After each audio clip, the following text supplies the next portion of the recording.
नमस्कार. Blogger YouTube चॅनलमध्ये आपल्या सर्वांचं मनपूर्वक स्वागत.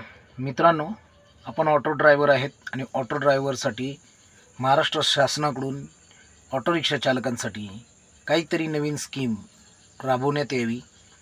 जसं महिलांसाठी लाडकी बहीण योजना आणण्यात आली, तसंच ऑटो रिक्षा चालकांसाठी ऑटो रिक्षाची योजना नव्याने महाराष्ट्र राज्य सरकारने किंवा केंद्र सरकारने आणावी.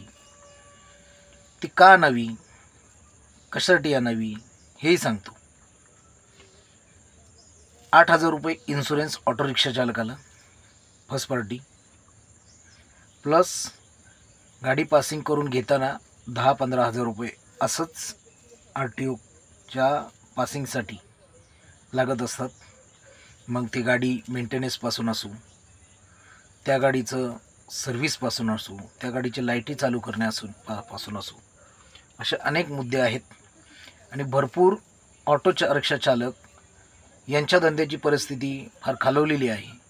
आणि हीच परिस्थिती परत रुळावर आणण्यासाठी महाराष्ट्र शासनाने ऑटो रिक्षा चालकांसाठी अशी योजना आणली पाहिजे की ऑटो रिक्षा चालकसुद्धा खुश झाले पाहिजेत.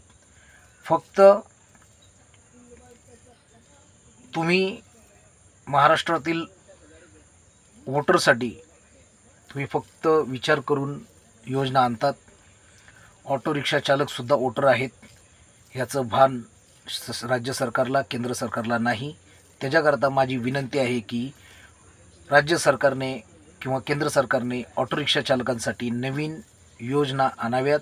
जशी लाडकी बहीण योजना आहे, लाडका भाऊ योजना आहे, अशा पद्धतीने कोणती एक योजना आणावी. हा जर व्हिडिओ आवडला असेल तर लाईक, शेअर आणि सबस्क्राईब करायला विसरू नका मित्रांनो. जय हिंद, जय महाराष्ट्र.